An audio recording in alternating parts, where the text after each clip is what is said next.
أعوذ بالله السميع العليم من الشيطان اللعين الرجيم. بسم الله الرحمن الرحيم. الحمد لله الذي لا يبلغ مدحته القائلون ولا يحصي نعماءه العادون ولا يؤدي حقه المجتهدون. الذي لا يدركه بعد الهمم ولا يناله غوث الفتن جلت عظمته. والصلاة والسلام والتحية والإكرام على البشير النذير السراج المنير الطهر الطاهر الدر الفاخر العلم الظاهر المنصور المؤيد الرسول المسدد سيدنا ونبينا بالقاسم محمد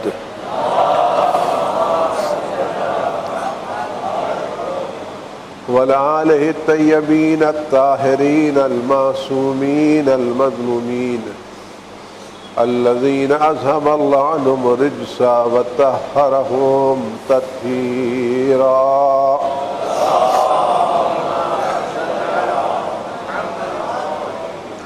سيما على بقية الله في العالمين وخاتم أئمة المعصومين الكهف الحسين وغياث المستر المستكين ملجأ الهاربين وعصمة المعتصمين أرواحنا وأرواح العالمين لتراب مقدمه فداه. عجل الله تعالى فرجه الشريف واللعنة الدائمة الباقية على أعدائهم وقتلتهم وغاصب حقوقهم أجمعين. أما بعد يا عباد الله أوصيكم ونفسي بتقوى الله. ألا وإن الدنيا قد أدبرت وعاضنت ببداع وأن الآخرة أقبلت وأشرفت باطلاع. ألا وإن اليوم المزمار وغدا السباق السبقة الجنة والغاية النار. أفلا طائب من خطيته قبل منيته العامل لنفسه قبل يوم بوسه. عزیزان گرامی، آج کی شب و کل کا دن بہت ہی مقدس ترین دن ہے. اس میں خداوند عالم نے ہمیں اور آپ کو دو عظیم نعمتیں عطا کی ہیں، اور یہ وہ نعمتیں ہیں جس سے ہمارا دین اور ہمارا مذہب باقی ہے. سب سے بڑی نعمت حضرت رسول خدا محمد مصطفیٰ صلی اللہ علیہ وسلم، جو افضل خلائق ہے اور جن کے نور کو خداوند عالم نے سب سے پہلے پیدا کیا، اور جن کے نور کو برسوں ہزاروں سال نور کے دریاؤں میں رکھا اور لاکھوں سال ان کو اپنے عرش پر اس نور سے زینت دی. اس عظیم نور کو خداوند عالم نے ہماری اور آپ کی ہدایت کے لیے اس سرزمین پر بھیجا. خدا نے عظیم نور ہمیں عطا کیا. یہ بہت بڑی نعمت جو خداوند عالم نے ہمیں عطا کی ہے. اور دوسری بڑی نعمت جس سے ہمارا مذہب اور ہمارا دین برقرار ہے، جس کی بنا پر آج ہم جعفری ہیں، جس کی بنا پر ہم شیعہ ہیں، جس کی بنا پر آج ہم دنیا میں سر اٹھا کے چل رہے ہیں، وہ حضرت امام جعفر صادق علیہ الصلاۃ والسلام.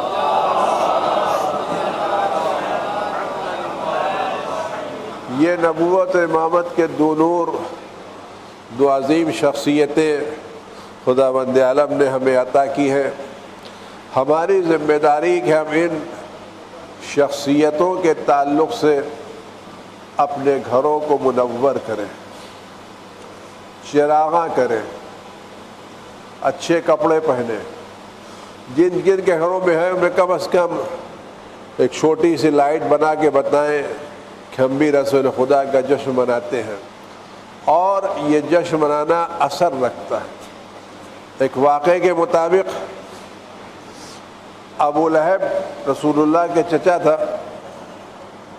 جب رسول خدا صلی اللہ علیہ وسلم کی ولادت کی خبر اس کو پہنچی تو بعض روایتوں کے مطابق اس نے اس کی کنیز تھی صوبیہ، اس نے اس خوشی میں اس صوبیہ کو آزاد کر دیا۔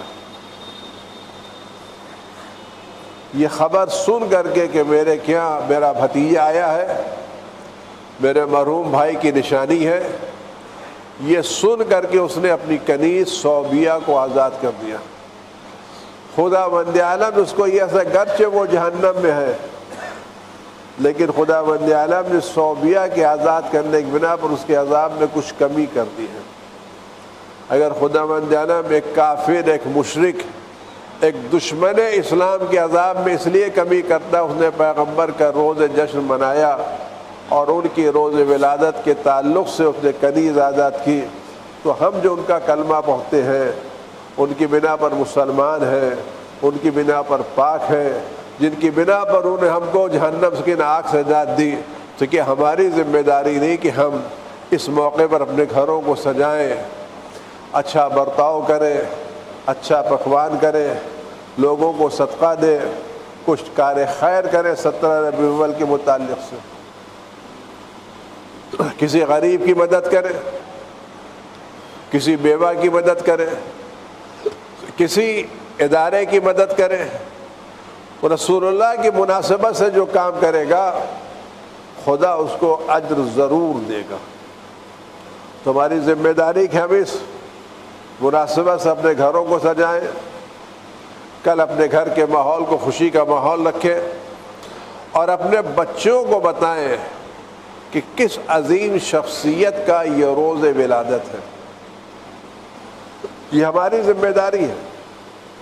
ایسا نہ ہو کہ لوگ ہم سے کہیں کہ شیعہ جو خالی 13 رجب مناتے ہیں، 17 ربیع الاول کا کوئی تعلق نہیں ہے، یہ خالی امامت والے، نبوت سے کوئی تعلق نہیں۔ ہم اتنی خوشی منائیں کہ لوگوں کو حیرانی ہو جائے کہ ان کی کیا کون آیا، کس کو ماننے والے ہیں، اور صحیح خوشی منانے کا حق ہم کو ہے، کیونکہ ہم ان کے دین پر چل رہے ہیں، ان کے مذہب پر چل رہے ہیں، اور جنہوں نے ان کو ہمارا رہنما بنایا، ہم ان کی بنا پر ان رہنماؤں کو آج بھی تسلیم کر رہے ہیں، اور جن لوگوں نے پیغمبر کے بنائے ہوئے رہنماؤں سے دشمنی کی، آج بھی ہم ان سے دشمنی برتے ہوئے ہیں۔ ہماری دوستی اور ہماری دشمنی کا معیار رسول خدا صلی اللہ علیہ وسلم کے ارشادات ہیں۔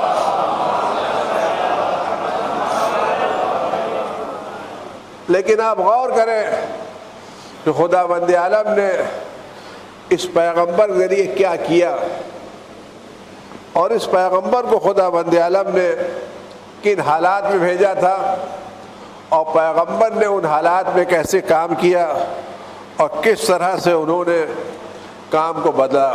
یہ غور کریں، یعنی یہ صرف واقعات دہرانے کے نہیں ہیں، یہ درس ہے، رسول کی پوری زندگی درس ہے۔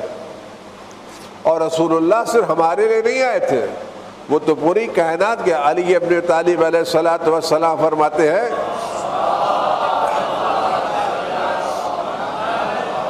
خدا بند عالم حضرت محمد مصطفیٰ صلی اللہ علیہ وسلم کو مبعوث کیا اپنے وعدے کو پورا کرنے کے لیے، نبوت کو تمام کرنے کے لیے، اور انبیاء سے جو عہد دیا تھا اس کو ادا کرنے کے لیے، جن کی صفتیں واضح ہیں اور جن کا روز ولادت بابرکت ہے۔ اس زمانے کی حالت کیا تھی؟ اس زمانے کے لوگ جو وہاں رہتے تھے وہ ٹکڑیوں میں بٹے ہوئے تھے، لوگ ٹکڑیوں میں بٹے ہوئے تھے، ہر قبیلہ، ہر خاندان ایک الگ حیثیت رکھتا تھا، لوگ ٹکڑیوں میں بٹے ہوئے تھے، نظریات مختلف تھے۔ اس کا نظریہ اس سے نہیں ملتا تھا، اس کی بات اس سے نہیں ملتی تھی، اس کے رسم و رواج اس سے نہیں ملتے تھے، اس کے رسم و رواج اس سے نہیں ملتے تھے، خاندان بٹے ہوئے تھے، گھروں الگ تھے۔ کچھ لوگ ایسے تھے جو خدا بند عالم کو دوسروں کی شبیہ قرار دے رہے تھے اور بتوں کی پرستش کر رہے تھے، اور کچھ وہ لوگ جو خدا کا انکار کر رہے تھے اور دوسرے تھے۔ تو خدا بند عالم نے پیغمبر کے ذریعے ان کو ضلالت سے نجات دلائی اور ان کے ذریعے ان کو جہالت سے نجات دلائی۔ آپ غور کریں اور اس منزل پر سنجیدگی سے غور کریں، صرف گردن جھکا کے سن لینا کام نہیں ہے۔ روایت میں کہ وہ شخص جو اس حالت میں صبح کرے کہ اس کو مسلمانوں کے امور کی فکر نہ ہو اور اس کے ذہن میں مسلمانوں کی ترقی کے تعلق سے کوئی منصوبہ نہ ہو، تو وہ شخص مسلمان نہیں ہے۔ یعنی جو شخص صبح کرے اس حالت میں کہ اس کے دل میں مسلمانوں کے تعلق سے کوئی فکر نہیں ہے، کوئی ہم نہیں، کوئی غم نہیں، کس طرح سے قوم کو اوپر لے کر کے آئیں، کس طرح سے قوم کے مسائل کو سلجھائیں۔ ہمیں ہمارے بچے ہیں، ہماری روٹین زندگی ہے، اگر ہم یہ زندگی چلا رہے ہیں تو ہماری زندگی میں اور مشین کی زندگی میں کیا فرق ہے؟ آیا ہم بعنوان انسان اشرف مخلوقات ہیں یا نہیں؟ آپ غور کریں، ہم انسان ان تمام مخلوقات الہی میں سب سے افضل ہے یا نہیں ہے؟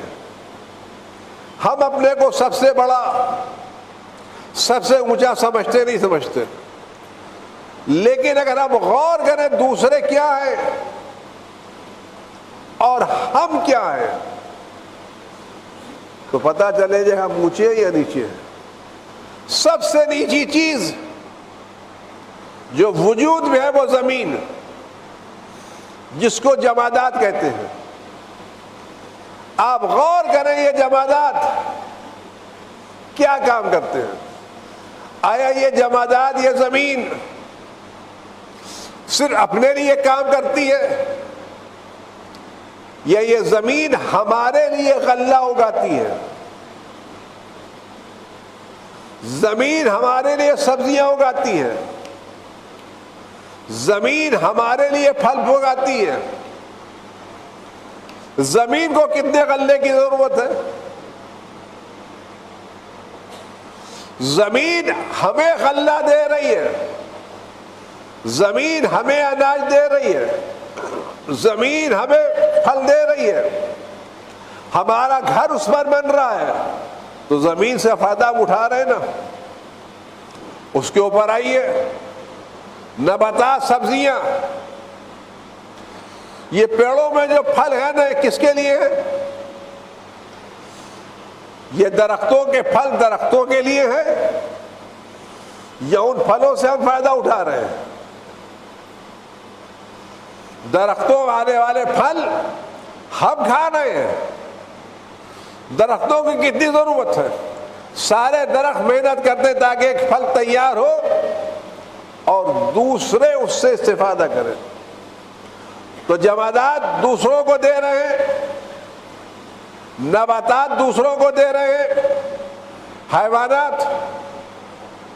آج ایک بھینس دودھ دیتی ہے، اس کو اپنے بچے کے دودھ کے لیے کتنا چاہیے؟ لیکن کس کے لیے دودھ دے رہی ہے؟ گائے کس کے لیے دودھ دے رہی ہے؟ وہ پورے انسانوں کو سیراب کر رہی ہے۔ اس کا بچہ تو 1 لیٹر 2 لیٹر میں سیراب ہو جائے گا، لیکن 10 لیٹر 12 لیٹر کس کے لیے؟ آج یہ دنیا کے کروڑوں آدمی ان حیوانات کے دودھ سے فائدہ اٹھا رہے نہیں اٹھا رہے ہیں؟ تو جمادات دوسروں کو دے رہے ہیں، نباتات دوسروں کو فائدہ پہنچا رہے ہیں، حیوانات دوسروں کو فائدہ پہنچا رہے ہیں، اور ہم اشرف مخلوقات بس خالی ہم ہمارے بچے. تو اگر ہم اور ہمارے بچے ہیں تو آیا ہم ان مخلوقات سے افضل ہیں یا پستر ہیں؟ سوچے تو صحیح. زمین ہم سے بہتر دوسروں کو غلہ دے رہی ہے، درخت ہم سے بہتر دوسروں کو پھل دے رہے ہیں، جانور ہم سے بہتر دوسروں کو دودھ دے رہے ہیں، اور ہم اشرف مخلوقات اس کا چھینو اس کا چھینو، اس کا کرو اس کا لو گے ہو، اور پھر ہم اشرف مخلوقات ہیں. تو ہم اشرف مخلوقات ہیں یا اذل مخلوقات ہیں؟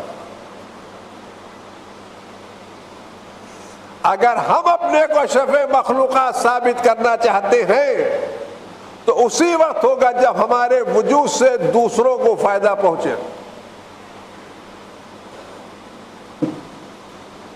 ہمارے وجود سے دوسروں کو فائدہ پہنچے. اگر ہمارا وجود صرف اپنے لیے ہے، ایک نوجوان انجینئرنگ پاس کر کے سرٹیفکیٹ لے کے آیا اور اس کو تازہ گورنمنٹ کا جاب ملا. ایک بزرگ عالم دین کی خدمت میں حاضر ہوا جوان، قبلہ السلام علیکم، آپ کی دعاؤں سے یقین امتحان میں پاس ہو گیا، انجینئر بن گیا، اور مجھے اچھی نوکری بھی مل گئی ہے. یہ نوکری کے تعلق سے مٹھائی لایا ہوں، بسم اللہ. اس بزرگ عالم دین نے اس نوجوان کو دیکھا، دعائیں دی، خدا سلامت رکھے، ترقی کرے. اسی وقت جہاں وہ بزرگ بیٹھے ہوئے تھے، جوان سے بات ہو رہی تھی، ایک گدھا واپس جا رہا تھا. کہ بھی آپ نے اس گدھے کو دیکھا جا رہا ہے؟ کہ جی سرکار. کہ صبح اپنے گھر سے نکلا تھا اپنا دانہ کھانے کے لیے، اپنا پیٹ بھرنے کے لیے. دن بھر اس نے اپنا پیٹ بھرا اور شام کو پیٹ بھر کے گھر واپس جا رہا ہے. اس کو یہ فکر نہیں اس کے بغل کا جو ساتھی تھا اس کا بھی پیٹ بھرا یا نہیں بھرا. اس کا دوسرا ساتھی تو اس میں پانی پیا یا نہیں پیا. یہ خالی اپنا پیٹ بھر کے پانی پی کے واپس جا رہا ہے. میاں اگر پڑھنے کے بعد آپ کی بھی فکر صرف آپ کی ذات تک محدود رہی تو آپ اس گدھے میں کیا فرق ہے؟ یہ صبح نکلتا ہے، اپنا پیٹ پال کے چلا آتا ہے، اس کو فکر نہیں شام کو اس کے بھائی نے کھایا یا نہیں کھایا، اس کے بغل والے کے پیٹ بھرا نہیں بھرا. اگر آپ بھی ایسے ہی رہے، ہم نے اپنا گھر بنایا، ایک مکان میں دوسرا مکان بنایا، تیسرا مکان بنایا، ہمارا سگا بھائی کرائے کے مکان میں رہ رہا، ہمارے بچے اچھے اسکول میں پڑھ رہے ہیں، ہمارے بانجے فیس میں ہونے کی بنا پر بیکار بیٹھے ہوئے.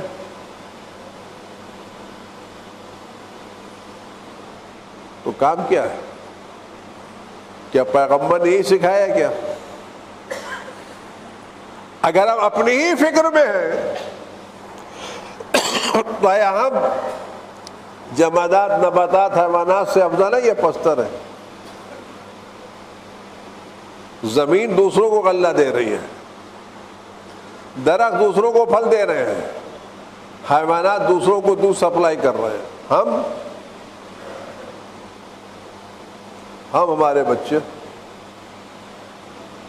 بینک بیلنس بڑھتا چلا جا رہا ہے، غریب بچے فیس کی بنا پر ڈراپ آؤٹ ہوتے چلے جا رہے ہیں.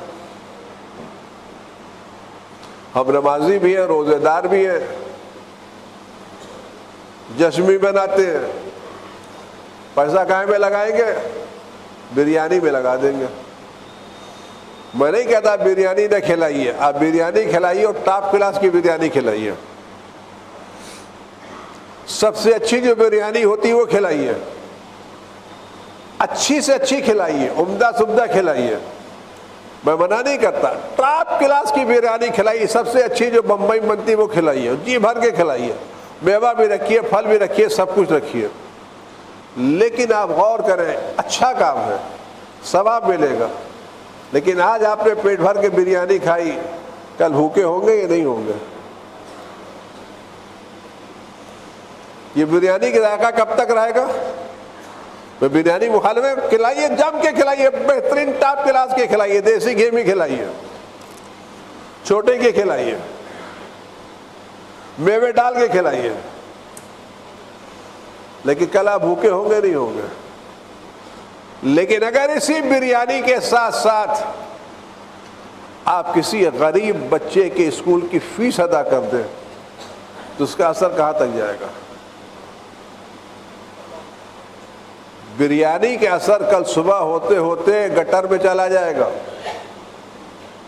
لیکن بچے کی اسکول کی فیس سے خاندان کا مستقبل بن جائے گا۔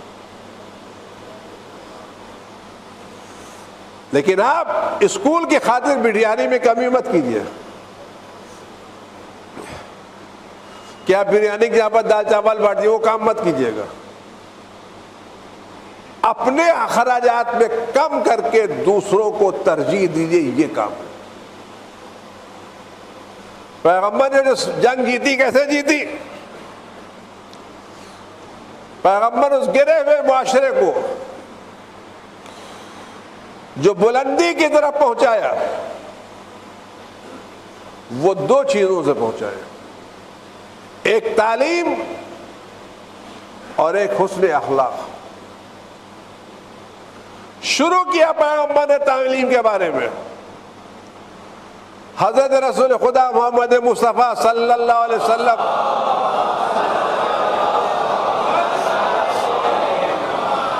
یہ روایت ہے جن کے فرزند حضرت امام جعفر صادق علیہ الصلوۃ والسلام نے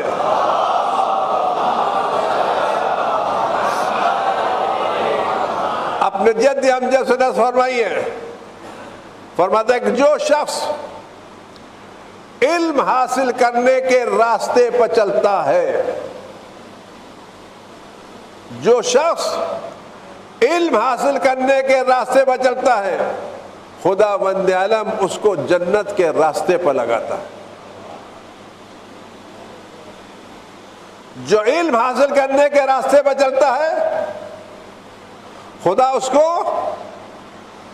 جنت کے راستے پہ لگاتا ہے، اور جو علم حاصل کرنے جب چلتا ہے، گھر سے نکلتا ہے، تو اللہ کے ملائکہ اللہ کی خوشنودی کے لیے اس کے پیروں کے نیچے اپنے پروں کو بچھاتے ہیں۔ جو طالب نکل رہا ہے، اس سے مراد یہ نہیں کہ اسے جا کے علم دین، وہ ہر وہ علم جو انسانیت کے لیے مفید ہو۔ ایک بچہ اس لیے فزکس پڑھ رہا ہے کہ اس سے انسانیت کی خدمت کر سکے، سائنس پڑھ رہا ہے خدمت کر سکے، ڈاکٹری پڑھ رہا ہے خدمت کر سکے، کہ جو نکل رہا ہے کا فرشتے اس کے نیچے پر بھی جاتے ہیں اور اس کے لیے استغفار کرتے۔ کون؟ ہر وہ چیز جو آسمان میں ہے اور ہر وہ چیز جو زمین میں ہے، یہاں تک کہ دریا کی مچھلیاں بھی اس کے حق میں استغفار کرتی ہیں۔ علم حاصل کرو۔ فرماتے عالم کا فضیلت ایک عبادت گزار پر ایسی ہے جیسے 14ویں کا چاند کی فضیلت بقیہ ستاروں پر۔ اگر آج ہم پیغمبر کے روز ولادت کا جشن منا رہے ہیں تو ہم یہ طے کریں اپنی قوم کو علم کے میدان میں اوپر لے کر کے آئیں گے۔ آج ہماری نسل جدید علم کی بنیاد نہ ہونے کی بنا پر کنفیوژن کا شکار ہے۔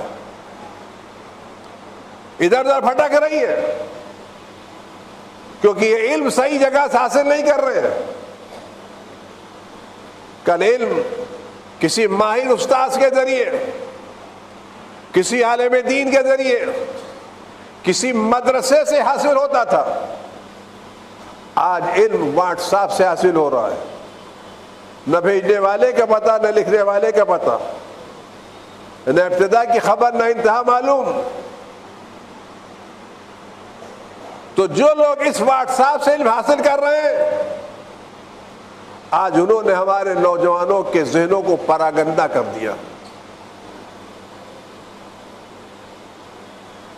واٹس ایپ علم کی جگہ نہیں ہے، سوشل میڈیا علم کی جگہ نہیں ہے، لیکن آج ہماری نسل جدید صحیح علم نہ ہونے کی بنا کے اوپر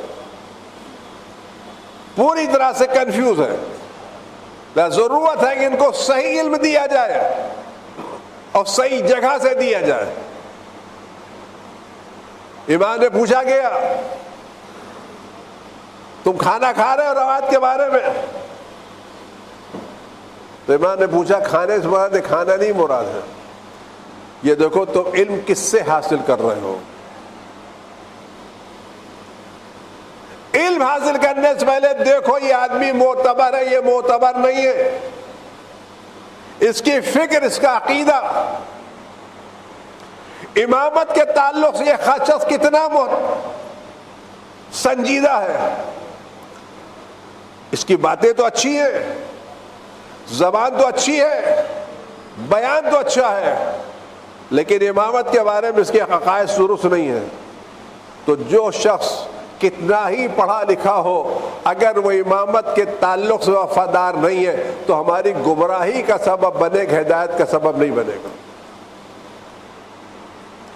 امامت کے بارے میں ذرہ برابر شک و شبہ، اس بات کی دلیل اس نے علم صحیح جگہ سے حاصل نہیں کیا۔ علم حاصل کرو۔ اس وقت علماء انبیاء کے وارث ہیں، انبیاء نے دینار و درہم نہیں چھوڑا، لیکن علم چھوڑ کر کے گئے ہیں۔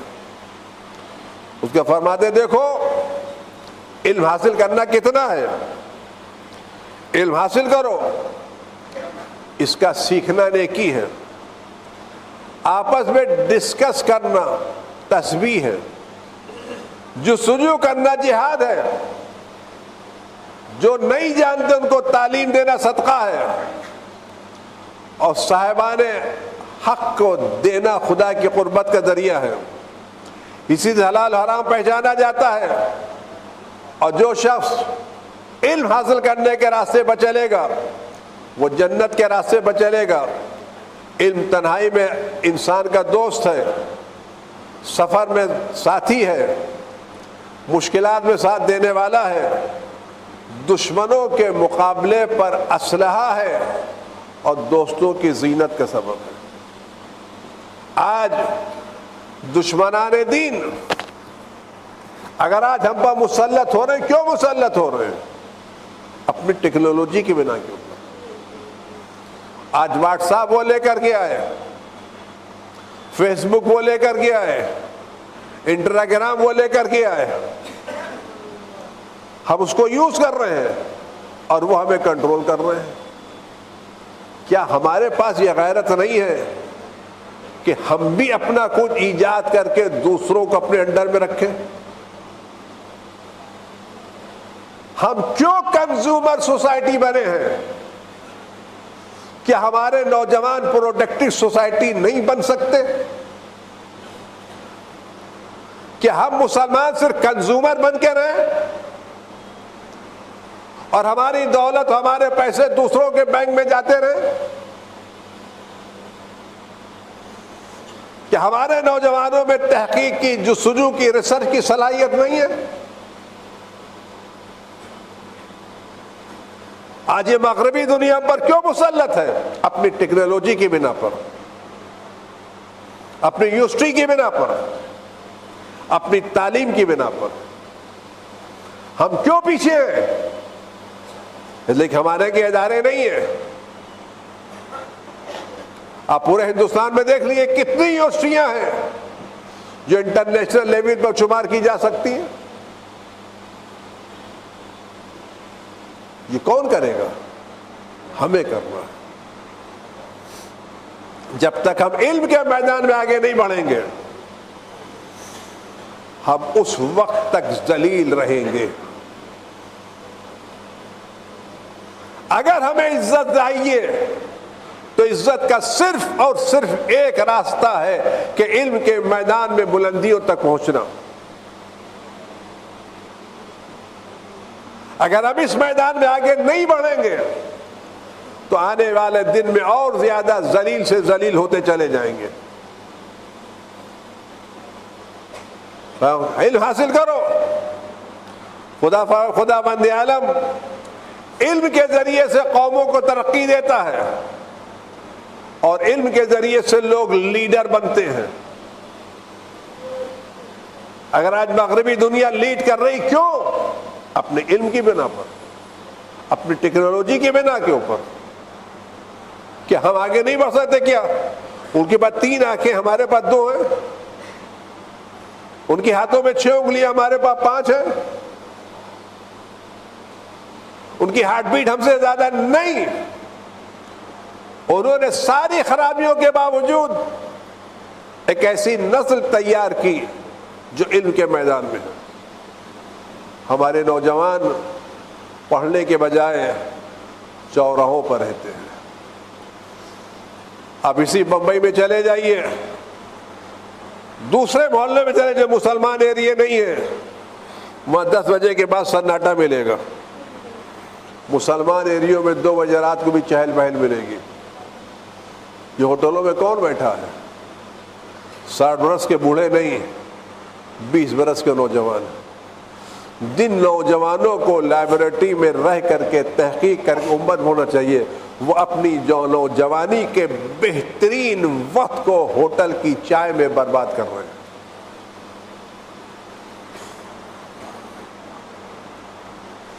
یہ رات بھر کھلے ہوئے ہوٹل ہمارے نوجوانوں کی بربادی کا سبب ہے. یہ ان کی عمر سے کھیل رہے ہیں, ان کے سرمائے سے کھیل رہے ہیں. اور ہم خوش ہیں ہمارے کیا 2 بجے رات تک ہوٹل کھلے رہتے ہیں. ہوٹل نہیں کھلے رہتے, یہ ہمارے نوجوانوں کی صلاحیتوں کا قتل عام ہو رہا ہے. کون ہے اس میدان میں آگے بولنے والا؟ پیغمبر علم حاصل کرو تاکہ بلندیوں پر پہنچ سکو. یہی راستہ ہے. اگر ہم پیغمبر کا کہ روز ولادت کا جشن بنا رہے ہیں تو ہم طے کریں ہم اپنی قوم کو علم کے میدان میں اوپر لے کے آئیں گے. اور جس پیغمبر نے علم کی بنیاد پر مکے والوں کو بدلا تھا, ہم اسی علم کی بنیاد پر اپنی قوم کو بدل کے رہیں گے. اور یہ بہترین خراج عقیدت جو اپنے وقت کے امام کو پیش کر سکتے ہیں اور کہہ سکتے ہیں مولا ہم آپ کے جد کے راستے پر چل کر کے اپنے بچوں کو اعلیٰ تعلیم سے آراستہ کر رہے ہیں تاکہ آپ کے لبوں پر ایک مسکراہٹ کا سبب قرار پا سکیں. اعوذ باللہ السمیع العلیم من الشیطان الرجیم. بسم اللہ الرحمن الرحیم. قل هو اللہ احد اللہ الصمد لم یلد ولم یولد ولم یکن له کفوا احد.